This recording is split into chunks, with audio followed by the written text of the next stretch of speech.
হর হর মহাদেব। আজ শ্রাবণ মাসের চতুর্থ সোমবার বা শেষ সোমবার।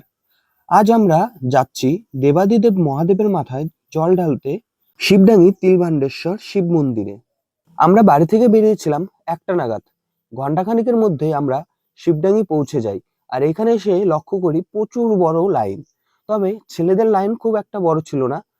আমি যেহেতু বাড়ি থেকে জল নিয়ে যাইনি, সেই কারণে সোজা চলে গেলাম নদীর ঘাটে। আর নদীর ঘাটে এসে দেখি নদী এখন পুরো জলে পরিপূর্ণ হয়ে রয়েছে।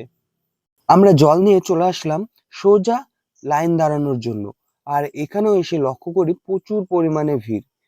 আর কে কে শিবডাঙ্গিতে বাবার মাথায় জল ঢালতে এসেছিল অবশ্যই কমেন্টে জানিও, আর ভিডিওটি ভালো লাগলে একটি লাইক করে দিও।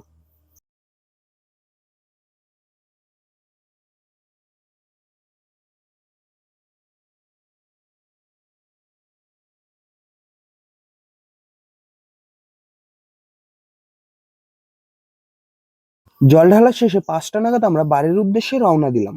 আর ফেরার পথে রাস্তায় শুরু হলো বৃষ্টি।